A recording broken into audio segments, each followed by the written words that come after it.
I hereby call to order this meeting of the Strategic Housing Finance Corporation with Travis County. Today is April 24th, 2024, and it is 11:35 a.m. Our first item of business is the roll call confirmation of form. Indeed. President Julio Gonzalez Altamirano, President, Vice President Jan Winnick, Present. Director Delee Becker, Director Keisha Prince, Here. Director Lisa Reams, and Director Rebecca Weber. I'm present, thank you. President, we have a quorum. is there anyone signed up for citizen communication wishing to speak? Do not believe so. Is Debbie on? Is she able to? Okay. She wasn't muted. No one is here, so, and we have no one online, so I will assume that the answer to that is no. Okay. Let's move on to item number 3, the consent agenda. And that is for approval of our minutes. Did everybody get a chance to review our minutes? Okay, if we could pull them up, and then Director Weber, do you have a question? No, I just wanted to say thank you for emailing them. That's helpful. And And that's, I appreciated the summary of our citizens communication.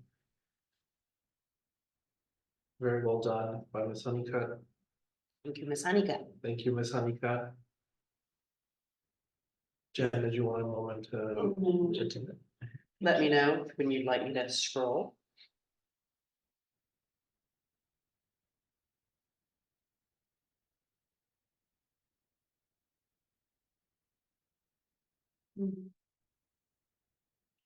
Okay, so seeing no objections, it would be appropriate to entertain a motion to adopt our minutes. so moved.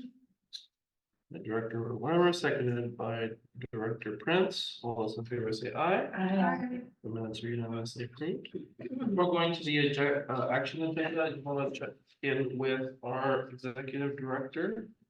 In the past, we talked about giving the report before the action items, and I wanted to see if we wanted to Yes. do that today. All right, then let's skip to item number 5, director's report.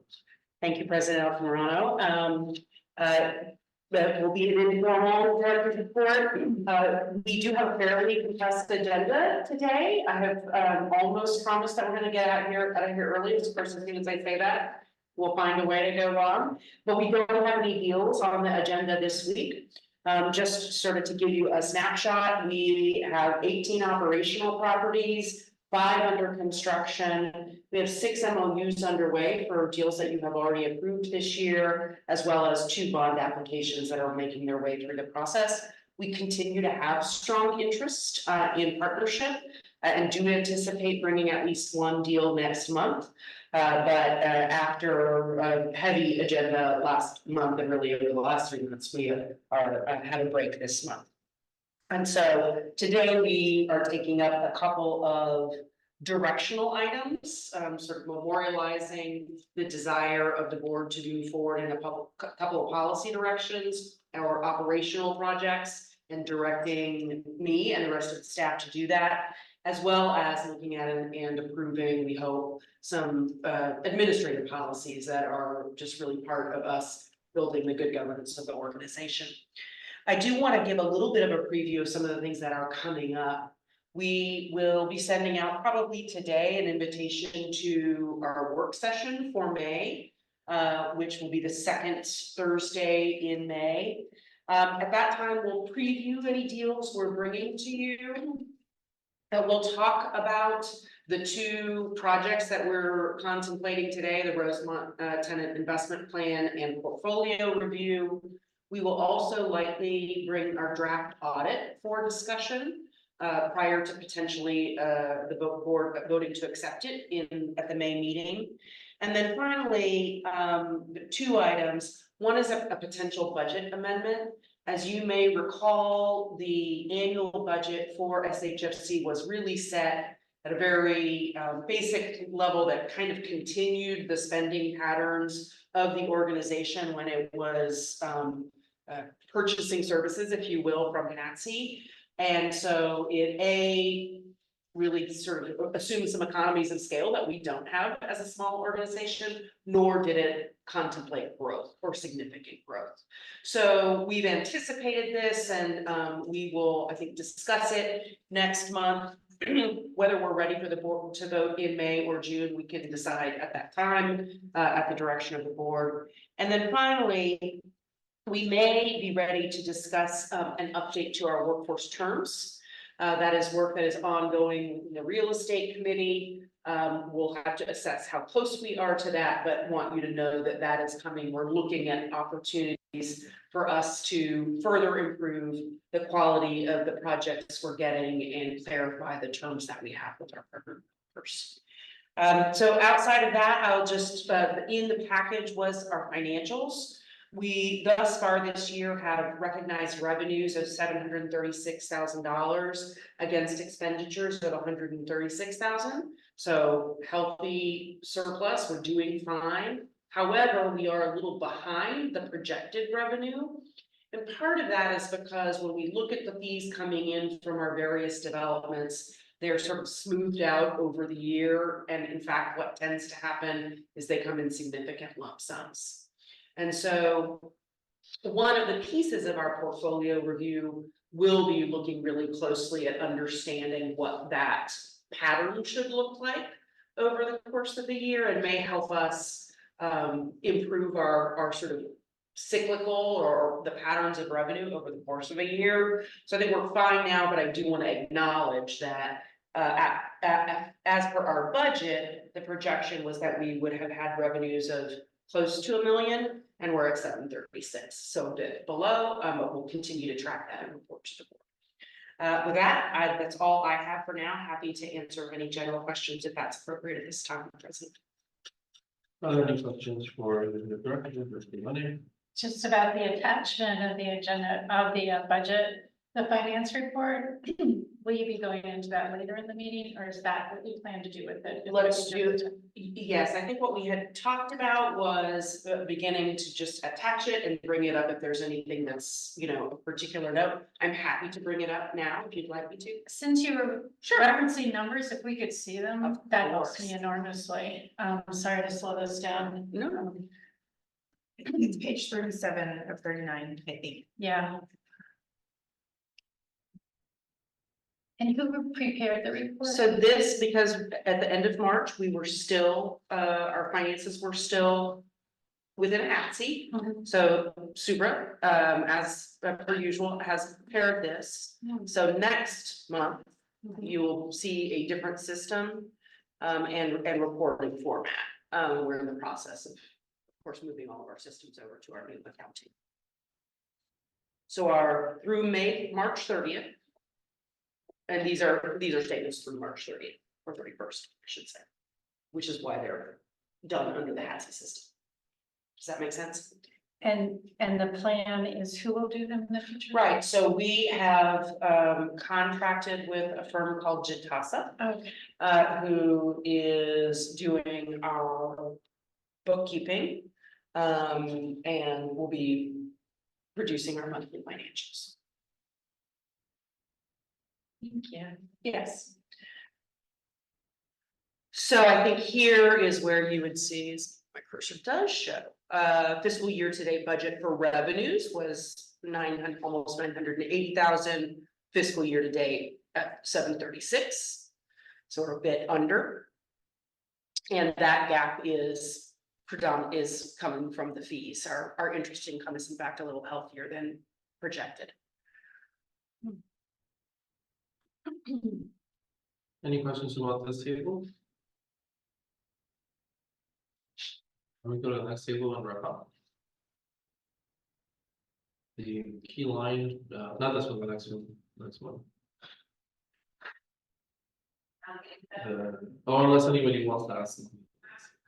Okay. Next, that's the The balance same. sheet. So key number is that last number, not everybody.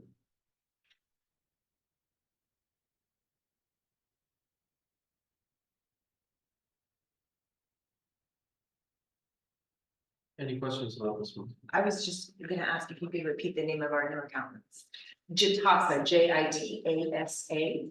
They are national. They work pretty much exclusively with nonprofits.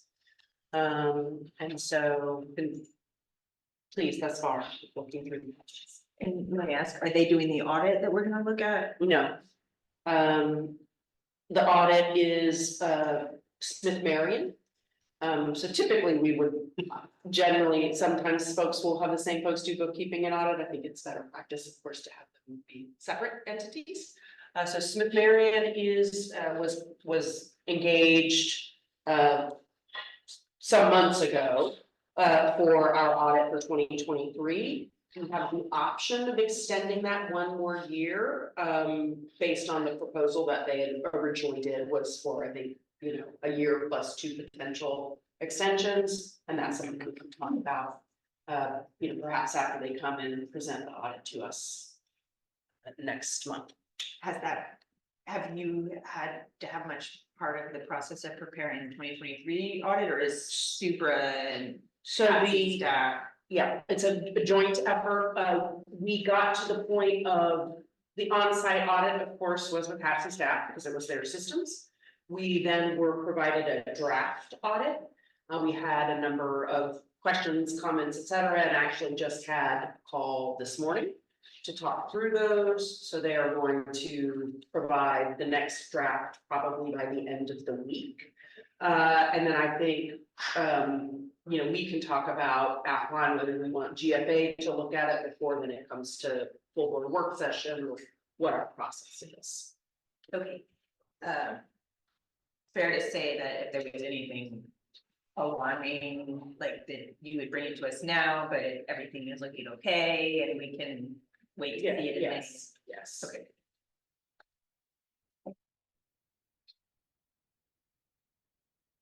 Any questions about the balance sheet before we move to action items?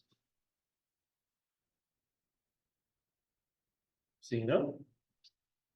Let's go to our action agenda, and we're gonna take these in order, unless staff indicates they have a different preference or directors have a different preference.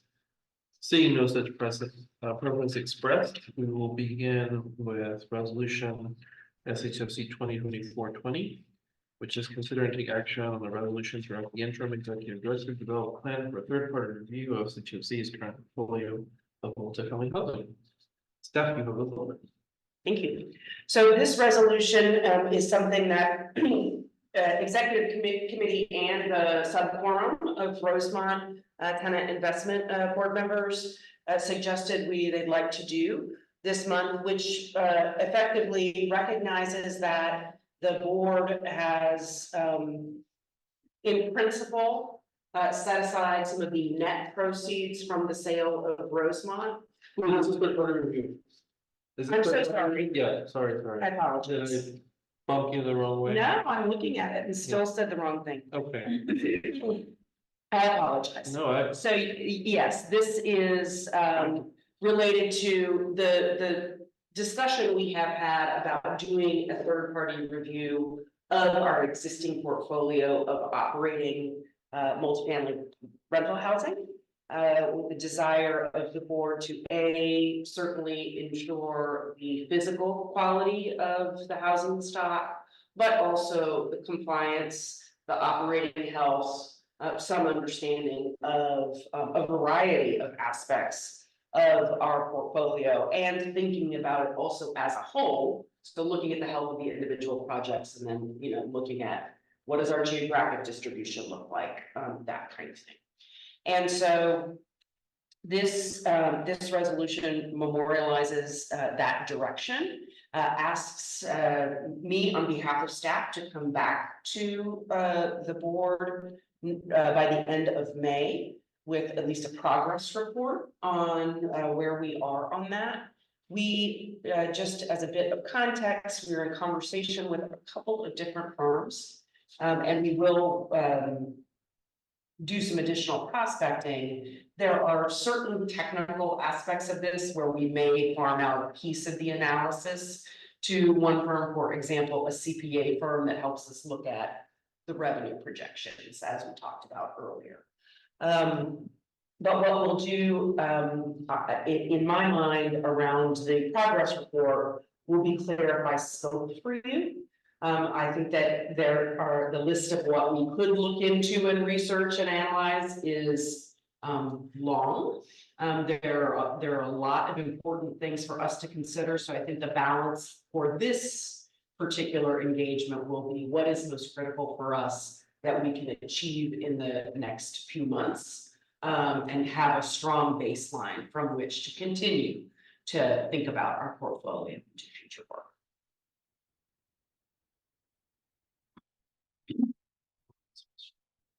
Have we done a third-party review of our portfolio in recent years? Not to my knowledge. Oh, we haven't. Okay, has it ever been done since we were formed? No. Oh, okay. Not to my knowledge, I wasn't here the whole time, but I'm not aware of any of it. Is that surprising? No, I think it's time to be done. I think because of the level of staffing that we've been under for the last 20 years, it wasn't something that there was capacity to do. And there really wasn't much drive to outsource it, to have it done. But it is something that does need to be done. And there are components that feed not only into our revenue stream that we need to be aware of, but there are, as the executive director spoke about, the geographic location of the properties. We want to make sure that we are not contributing to concentrations of poverty, those types of issues. We also want to understand better, now that we've got a sizable portfolio, what properties may be in competition with each other, or if we could continue to develop in certain areas, do we run into that prospect? So there are several components of it that should be looked at and analyzed and made, I feel, made part of our planning process going forward. May I suggest that as part of establishing the scope and the timeline, that we would need to hear from the vendors what historical information they need about, I don't know, repairs, occupancy, and do we have all of that? Like this, I mean, it's the same issue, I guess, whenever we go off on our own and we have to do our own audit. Do we have everything? Right. But this is so great. I support this. Thank you so much for putting it together. I'm just concerned that we may not have all the information that we need. Right. So, this may be where you're headed, so but chime in if I've covered it. I think certainly that could come up. However, most of the information about the specific properties is held in the partnerships and by the property managers and developers, right? So, you know, we may come across some of that, but the sources to whom we are going for historical information on the properties themselves will mostly be the developers and their property managers. Does that make sense? Is that? Yes. Yeah, that's assuages my concerns. Yeah. Thank you. Okay. Okay, I recognize Director Wendy. Yeah, I just want to underline how much we appreciate this forward motion on this important piece, and even if it isn't, you know, compelling that organizations like ours would perform this kind of portfolio review due to size or scale or all the interruptions we've had. I do know that our appointers were interested in it, and I do think that the directors are deeply interested in it, and we're really appreciate this forward momentum and look forward to reports. Yeah. Thank you. I will also say, for context, I think that one of the likely outcomes of this is that it helps us form and shape our ongoing asset management function and compliance. So I think part of the reason this is so important is that the compliance and asset management function has been modest historically. And so we now have an opportunity to level set, to identify any areas that we need to shore up, and then to build out our systems and practices that make sure we've got a close eye on everything going forward. And just to reiterate again, it was Director Ann Howard who was particularly interested in that piece. And I know you've met with staff there, I don't know if they're tracking that, but yeah. Seeing no further questions, it would be the appropriate time to entertain a motion for adoption of the resolution. I so moved. Director Whiting makes the motion, and it is seconded by Director Weber. Since we are now following what I will call the Shakespeare. Well, so, excuse me, I'll put it in personal verbiage. So as you know, Director Whiting procured these for us. And there are many ways that you can do Robert's rules, just like there are many ways to play Bach. But it is still Bach, and it's still Robert's rules. And as it turns out, this is content provided by Shakespeare Squared. And today is Shakespeare's birthday. Oh my gosh. So I thought we would discuss these and talk about our transition to using this version of it as the Shakespeare version. I think it's much better than calling it the quick study business version. It just sounds a lot more romantic. And we're going to receive our training on Robert's Rules likely at one of our work sessions or future board meetings where we're all present. So that we start to converge on this style of Robert's Rules. We have not done anything that I think is an egregious violation of the spirit or motion making, but it is important that we coalesce around a style. And so after a motion, if you open your Shakespeare handout and you look at the making a motion part, which is this little flap, when you get to look at it and the 10 easy steps for making motions, I have been referring to this step we are in as discussion, but I will now refer to it as debate, even though we will mostly discuss. So is there debate? Seeing the debate is finished, we are going to put the motion to a, go ahead, yes. Would it have been more appropriate for my comments to follow after you had called for debate than to speak before making the motion to adopt?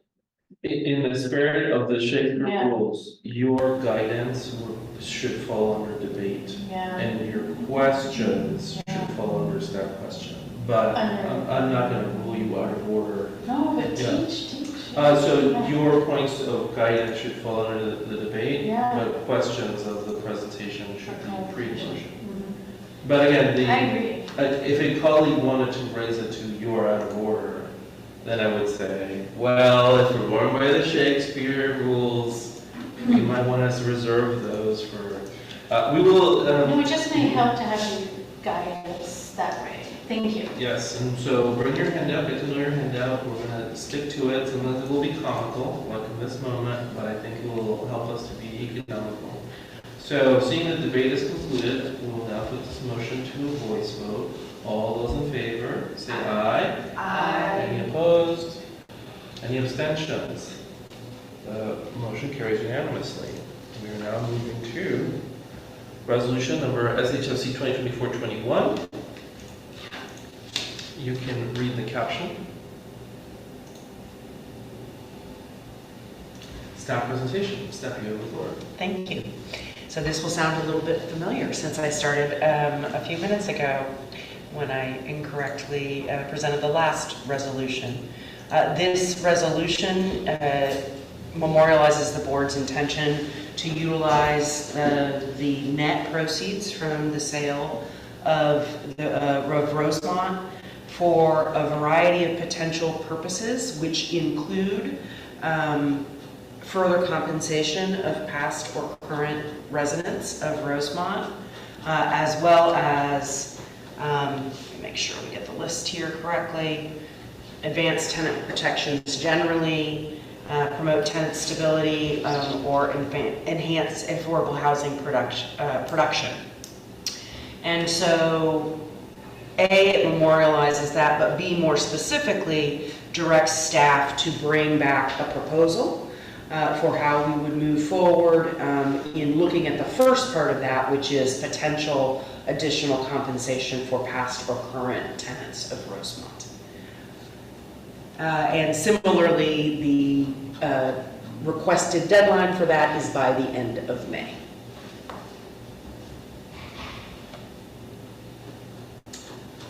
Are there any questions on the staff presentation? I recognize Director Prince. This is a Rosemont current, she didn't, this is the Rosemont tenant, and she wasn't here in time for like, if she wanted to say something, she's a little late, but I've been encouraging them to come to our meetings. I told them that our meetings are different, the atmosphere and stuff is different, and if they wanna keep up with what's going on with this, you know, they can come and, you know, don't have to ask other people about what's going on with it. They can feel free to come to our meetings. Yes, of course. And if I recall correctly, you are Ms. Ochoa, yes? No. You are Ms. Hernandez-Padilla. You are always welcome at our meetings. We do have citizens communication at the start. And if you want to convey anything to the board, you are free to email us directly or staff. Unless there was a specific a question that you wanted to make of Ms. Padilla. I just wanted to put that out there. Thank you. Are there any additional questions of the staff for their briefing on this resolution? Seeing none, that would be an appropriate time to entertain a motion to adopt this resolution. Motion is made by Director Prince and seconded by Director Weber. Debate. I recognize Director Wenning. Just want to clarify for the purposes of the whole board, knowing that there is a subquorum on Rosemont consisting of myself, Director Prince, and Director Lisa Reams, and we're currently having meetings facilitated by our interim executive director, Diana Gray, and we have another meeting next week. That'll be our 4th, I believe. Just to make sure that we keep this ball rolling, and at such time as we have, you know, an actual plan, we will bring it back to the board. And I just want you to know there's work going on. It's invisible at the moment, but it's going on. Do you yield the floor to I do need so to recognize Director Weber. Oh, I just noted, and thank you for your work on this, that it looks like under section 1, we want to compensate tenants, advance tenant protections, promote tenant stability, and or enhance affordable housing, but it looks like we're just gonna focus on the first one with this initial. Correct. Okay. But we still care about, yes, the other, okay. Thank you. And I think that's partially important because there is a body of funds that, you know, that came from the net proceeds of the sale. We likely will use those funds in a variety of ways. So we are looking at a portion of those funds for this first effort. Probably not unless it's the board's policy direction, the entire amount.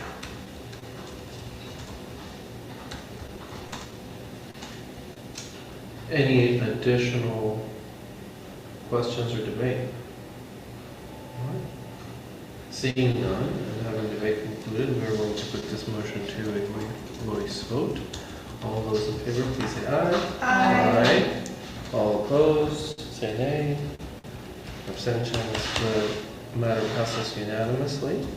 We will now move to resolution number SHFC 2024-22, to consider and take action to approve an employee benefits policy. The floor goes to the staff for the Thank you. presentation.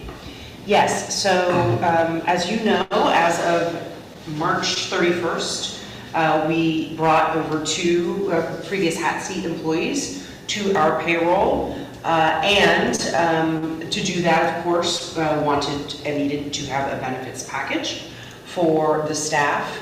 And so we did a couple of things. One is that we looked at the HATC benefits package, as well as pay time off, et cetera, and tried to formulate a package that was similar, as similar as possible, in some cases, if we could, a little bit better. And so we have contracted for medical benefits, health, vision, dental, as well as life insurance and a 401k plan. Welcome. Come on in. And in order to make the formal offers of employment to the staff, did need to memorialize time off, etc. And so this is really our good housekeeping about then having that formal policy in place. Since we needed to do this in a compressed timeline, this is something of a ratification. It does exist certainly under the offers of employment to the 2 existing staff members. But also, of course, this sets the stage for us to hire additional staff as we move forward. Happy to talk about any particular piece of this. The policy that was attached for you predominantly talks about general, the health benefits that we discussed, as well as time off. We'll stop.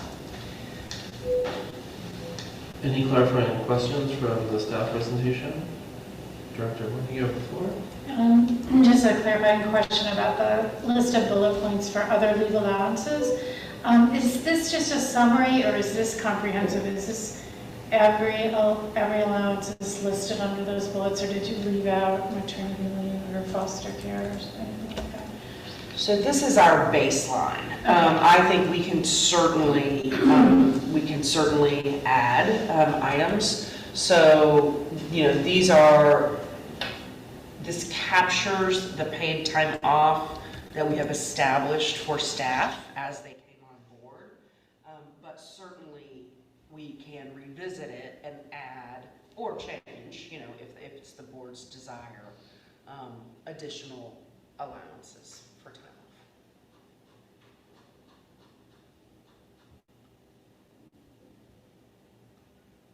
Any additional questions, Dr. Wang? You have the floor? Any additional questions for staff, Dr. Weber? Just building off of the same question about other leave allowances, and it references C-specific personnel policies. Are those policies in this same document? They are not, and will have to be developed. I see. Yes.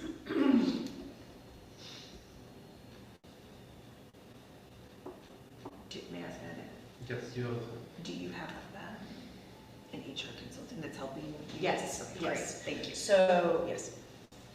The same, our payroll and HR consultant is one firm.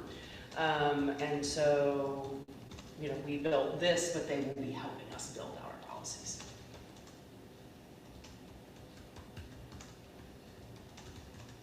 Any additional questions, Director Weber?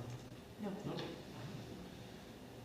Seeing no further questions, this would be the appropriate time to entertain a motion for adoption of this resolution.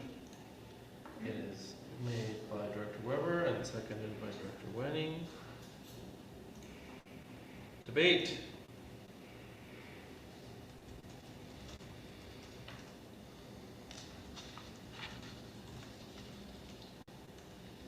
Director Wenning, you have the floor. I understand we're in development with all these policies. Do you have have a time frame or a goal or a vision of when specific policies in a handbook might be worked on, not completed, but just like maybe initiated? Sure. Is that the HR consultant? It's that's- ongoing, and Vala Carmen has helped us with this and is helping shepherd that through. So I think that, frankly, we have a significant sort of outline of policies that will need to be developed and adopted by the board, and we'll be continuing to bring those to you. So I think certainly the additional leave is one of those. I don't have a specific date because we've been kind of triaging what we think is most important to get in place on the early end. But I will say I expect to see, you to see regular policies coming before the board, and we might work with GFA, the Government Finance and Administration. Or HR. Sorry. Yes, good point. Thank you.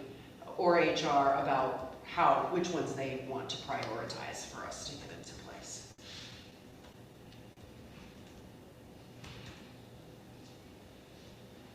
Director, wanting any additional questions? Do you have a sense of when we'll be hearing again on this? On the development leave policy policies. or any? Yeah. You will hear, I expect you to be hearing monthly on some That's policy fine. within the organization. Whether it's the leave policy up next, additional leave, Sure. I'm not sure, but it will be pretty constant from here I on out. appreciate that. Thank you. That's all. Any other debate? Just, Director Weber? is it typical that the board would need to approve policies at this level of detail? And I'm just wondering if you need to come to us. The answer is yes. Yes, okay. Yes. Some of the other bodies that I follow, for example, the transit-related ones like the Austin Transit Partnership at Metro, they adopt these policies. Austin Transit Partnership has done that quite a few times actually, where they visit and revisit. Until our situation maybe changes and we have an association to negotiate with, etc. The specific process that we're following here, I think, is the correct one. And I will piggyback on that. I do think that the HR committee and GFA, depending on what specific item, are the appropriate places for development. And as we try to professionalize the way that we do the policy making and implementation, and we get more capacity, the appropriate way would be, say, if we want to have our leave policy match either a visionary public entity or achieve something that is of value to the board. Through the committee process, we would prepare that for action to then go and task the staff to come back with the changes. My intuition, from my involvement is this is what we kind of need to be able to.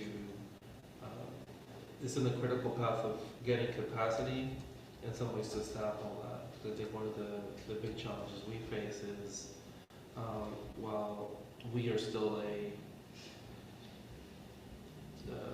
3 FTE, 3.5 FTE, 4 FTE organization with the workload of that goes beyond that, and the consultants step in from time to time. But I do think it is appropriate, and the expectation from other peer public enterprises that we would be involved with the policy adoption at this level for this. And it would frankly be, unless we pass the policy saying the staff will figure it out, as long as they stay in the budget, we would need to embrace some framework. But this is, I think, better for both the executive director in terms of having a minimum for which to hire, and for us in terms of having a little bit of oversight without getting too particular, although some of these are very granular, obviously, like the holidays. I hope that answers your question, why I think it's important in terms of the debate. Any other debate items? Any other director comments during debate? I just wanna, Director, whether you have the floor? I just wanna add that, again, I appreciate these, infrastructure that's being built and the, attempt to elevate to a level of professionalism and objectivity. And, I know from hearing from the staff that, you engage staff in all of these conversations, that's very, very rewarding to hear about as well. So thank you. One comment I will make is, we do want to be an employer that can attract the best talent. And if we want to be the best HFC in Texas, we want to have policies that allow us to do that. At the same time, we do not want to create consternation for our appointers, or do anything that might be deemed as a significant outlier without public purpose. But I think you understand sort of the sentiment I'm conveying, and as we implement these policies, these seemed to meet those two great pieces of criteria. This gives us a baseline to get the best if we need to. There's nothing here that seemed like an excessive outlier. I do look forward to both GFA and HR as we get more capacity and time and we process our list the next couple of years, to maybe putting an imprint on areas where the baseline might not be sufficient. Seeing no further comments, we will put this motion to a voice vote. All those in favor say aye. Aye. Opposed say nay. Abstentions. Matter passes unanimously. We will now move to item D, resolution number SHFC 2024-23, to consider and take action to approve an employee time and attendance policy. Yes. Staff, you have the floor. Thank you, sir. So these are related, and there is a bit of overlap. The way that I would characterize it is the previous policy is what are the benefits, and this is a little bit more of the how, how we operationalize that. So the policy really speaks to how we, to hours of operation, which are regular hours, work schedules, which are regular, but we allow for the flexibility for hybrid or telework, and generally, ask for communication on that front. Time off request is fairly straightforward. And, really just talks about, requesting time in advance. So this is quite straightforward, may evolve over time, but I think gives us a good base from which to build. Any questions?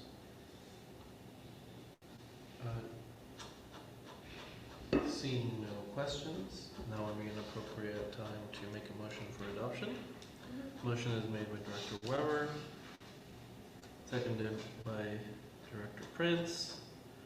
Debate. Director, why don't you give the floor? Just to echo exactly what we've been talking about thus far, that in order to attract talent, retain talent, and be on a par with our peers as well as surpass them in any way possible. Really interested in the teleworking and remote work schedules being available to valuable employees, and that's all of them. So I'm sure you're working on that. I just want to emphasize that was perhaps not as well fleshed out in the past, and really excited that this is going to be included. Great. That's all for me. Any other comments for debate?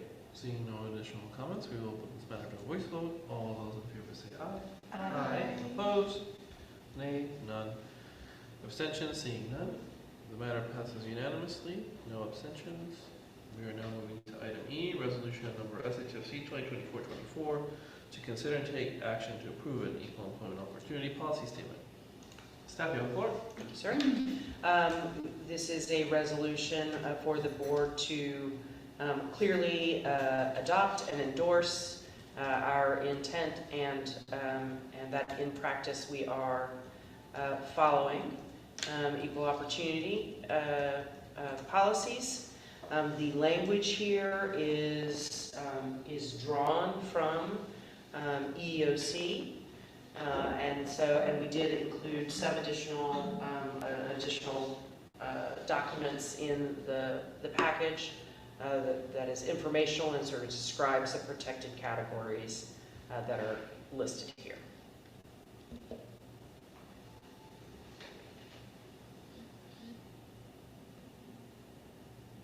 Any questions of staff on our equal employment opportunity, Director Wenning?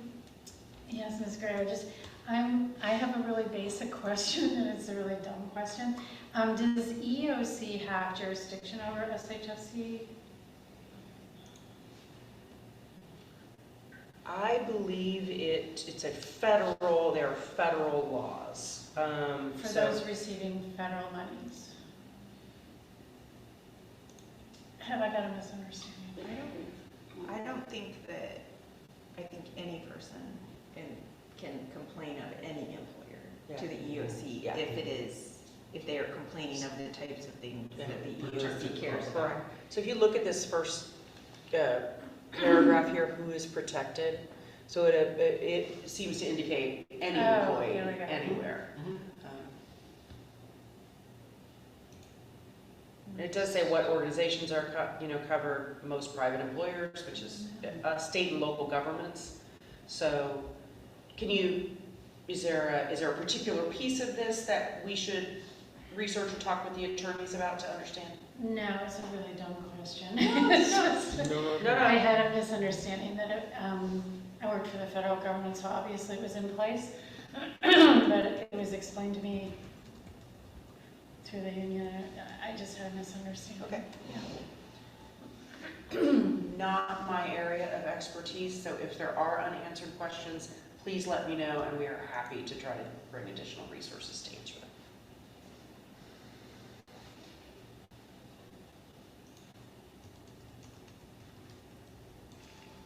And I think also, go ahead. No? All right, seeing no further questions, now would be an appropriate time to,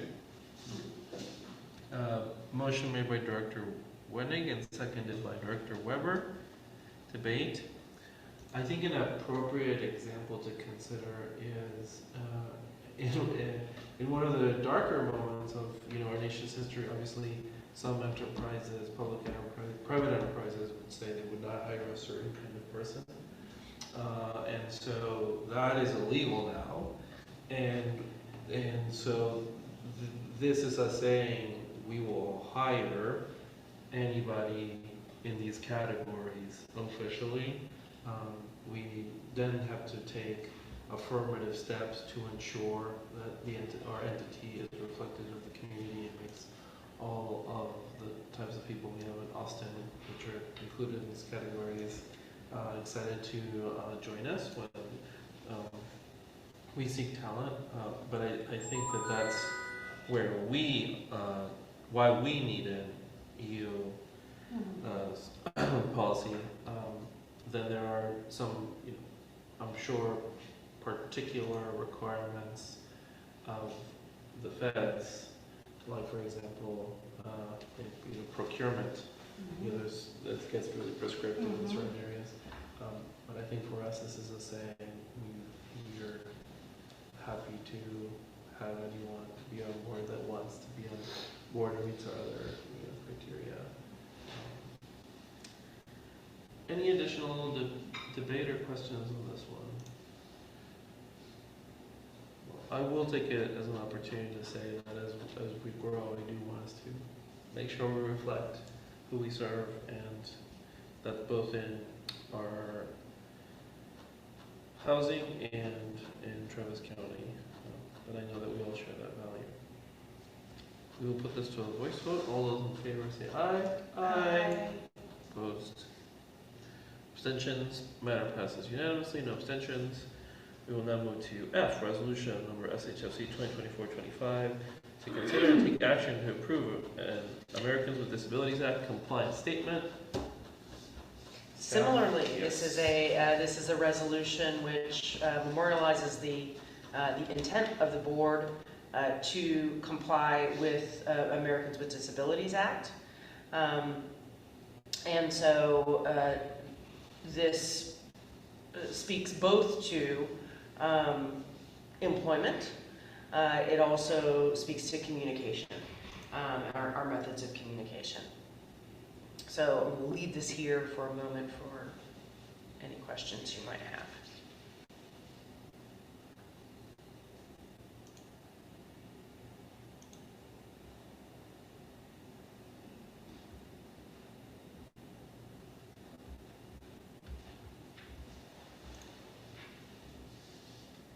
Any questions from staff?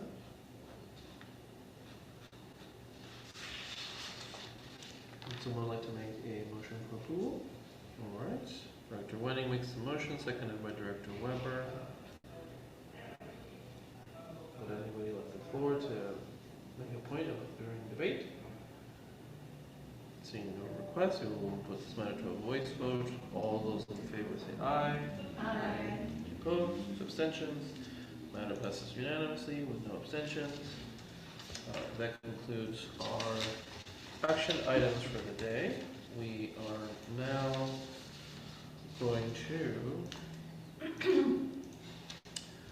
we're going to discuss item 6, which is personnel under executive session. So I'm going to skip it for now before we go into executive session and talk about new and unfinished business.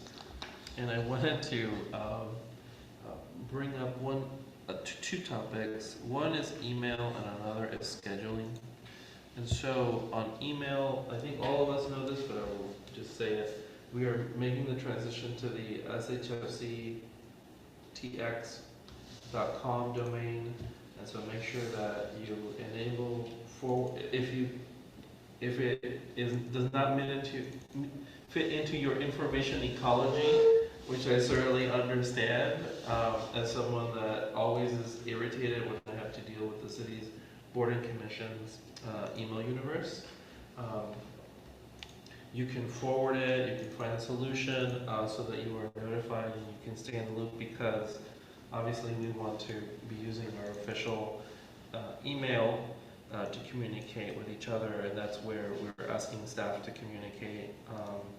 So make sure that you've got your email activated, and if it's not working for you, we have great support to help you out. And the second is scheduling. I think for those of us, for Jen and I, because we're so close to the enterprise, we have been more aware of how we are shifting our scheduling to try and make these meetings shorter and make it up with work sessions where we go in depth on topics. We're also transitioning workflow to the committees. It's not meant to be like, committees, now you drown in work, ha ha ha, so it can save 40 minutes at the full board meeting. It's more as the committee's interests align with the development of policy, they need to engage. And so that means if there's stuff coming through and the staff engages and you're like, that's fine, let's take it to the full board or to work session, that's what will happen. But if you're like, we need to polish this up, or I care a lot about this, or here's something new, you've got to get it into the queue. We need the committees to do the work so that we don't do it up here, and so that being on a committee is an important thing. I want to be fully transparent about my intent on the work session and full board meeting. I hope we will not need to use every work session slot that we may request, but we want to hold it because it's the way that we will get all our work for this year done. And you have a question, Dr. Wenning, I'm recognizing. Director Weber, sorry. Is the second Thursday that our interim director mentioned at the top of the meeting, that is the work session? And I should hold that throughout the rest of the year?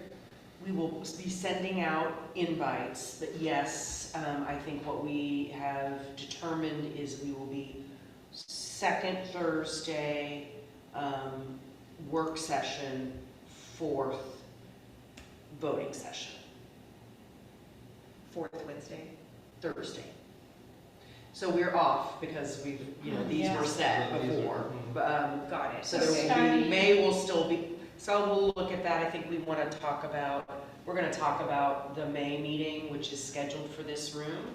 If we continue to have the issues with the elevator, I don't, you know, we may need to come up with a different plan. So we may go to Thursdays for May. Oh. I'll help. We'll figure it out.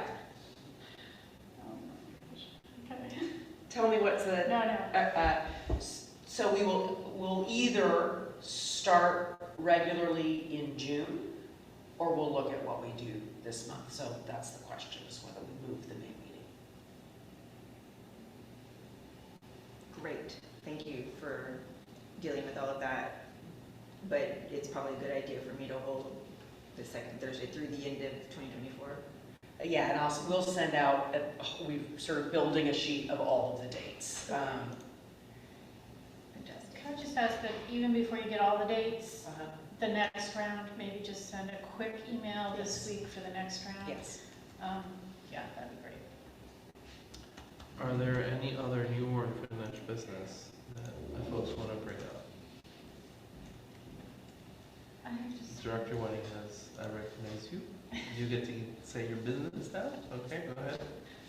This is to our executive director, Diana Gray. I know you took the time to send us an email, thank you, with an attachment of a HATC letter from Chairperson Jimmy Paver. There was an attachment of a legal opinion in terms of the pending dissolution of the ILA. In your email, you said you were seeking counsel. Could I just have a quick update on that? Yeah, I do not have anyone secured yet, but it is, hopefully, it's, you know, it's a priority. So I would hope within the next couple of weeks, we would have someone to look at that for us. Are you? I She yield. yields the floor to Director Roper. I wanted to ask, or if it's appropriate, how often is the Rosemont subquorum meeting? Just to get an idea of like, May I respond? You may. Okay, or would you like to respond? You Please help me if I stumble. So we had a meeting before we got connected up with our interim executive director just to see how I could be of help to the subquorum. I was added to the subquorum, and then we've had 2 meetings with the executive director. It was once a week, and then our next meeting is skipping a week because we're pending a proposal from CBR that's going to be instrument. CBR was the relocation firm hired by SHFC and its prior incarnations for relocation of the tenants at Rosemont. And right now we're pending a response from them in terms of whether they'd be available to help us locate those tenants, pin down affected individuals, come up with figures for damages, figure out how to divide this pool of money. I don't know if we've had a response from them yet. We received a draft proposal yesterday afternoon. Okay. So we do have that at hand, and just as one thing that we had talked about in the subquorum and that they agreed to was to sort of look at 2 phases. One is the discovery phase, like understanding how many people we're talking about, particularly those who did not receive substantial compensation one way or the other through the previous activities, and understanding, you know, where folks might be. So it really is sort of laying out before potentially proposing for us an implementation phase. So there's like a research and discovery, and then there's administration, and yeah, so we have something in hand to talk about for our meeting next week. On May 2nd, we're meeting next. and Yeah. even basically meeting weekly. We skipped a week pending this response. Yeah. Okay, and then I want to, could be government and finance on a more regular schedule. Is now the time to talk about that, or we talk about that? Sure, or I'm happy to talk offline because I do. So we managed last week to get real estate committees meetings and executive committees meetings sort of solidified in the scheme of things. And so I think we you know, it is my goal to have, if you have a, you know, if it works out, to have your committee meetings on weeks you don't have board meetings, so we're not overloading you in a particular week. So I have a couple of ideas. We can talk about it now. I'm happy to talk offline about what's convenient for the chairs. Yeah, let's just talk about it offline, but how often is the real estate committee trying to meet? Is that a weekly thing? Twice a month. Okay, that's what we'll shoot for too. I mean, do you think that's appropriate, bi-weekly? I think it depends on the level of business you have and the engagement that the members can handle. And so real estate, I think, is a lot of work, as I always warn people. And so we do need to do that for a little bit. I think as we standardize policies, and everything will become a little bit lower friction, not friction, but easier and faster, because it's like, we agree that's a good deal, we agree that's not a good deal. We've adopted all those policies, so we don't talk about them anymore, et cetera, et cetera. But for the moment, during our startup year, we have that level of volume, and I do think it's appropriate, but I do think it's a lot to ask people. So it will depend on your assessment of your needs along with the staff. Okay, great. Thank you all for all that. And during, Yeah. Do you want to talk about it? Oh, No, I'm talking to you. Sorry. so, who is, should I recognize as speaking now? Who wants to speak? Dr. Prince, would you like the floor to address the body? About HR? Yes, if you wish. Well, when we discuss governance or whatever, we can figure out, you know, just what we can do. And discuss it amongst each other, and I'm pretty sure we can work it out that it's reasonable for everybody and nobody's overloaded. so you're on HR too? You're on Yes. governance and HR? Yes. Okay. She is the chair. She's chair of HR. Okay, wow, okay. I just got lucky because I'm only on one board. What are you on, Jan? Just Real estate and HR. and the executive committee, right? And executive. Which also meets. Yeah. Wow, my goodness. Okay. This is an unusual year, and these are not, in my view, sustainable requests of volunteers. But we want to get us to the place where we need to be, and so this is a year where we need to do a lot of work. Okay. But again, we want to be realistic about what members can do or not do. You know, burnout, cranky members are not going to give us a high-performing organization. So you have to figure out at what point it's sacrifice towards something that is meaningful, and at what point it's I'm on the burnout cranky track. And that's at your discretion as a chair of your committee. Okay, got it. Thank you. Okay, this has been a very fruitful set of new and finished business check-ins. Are there any other things that folks want to discuss? Anybody else want the floor on this one? All right. Seeing that, then, my intention is to go into executive session for discussion of personnel matters. I will make a call at the appropriate way. I want to just remind the public that in executive session, we just talk about stuff ourselves. It is our intent to adjourn immediately after, so nothing else is going to happen. For staff, Thank you for being here. Thank you. thank you. For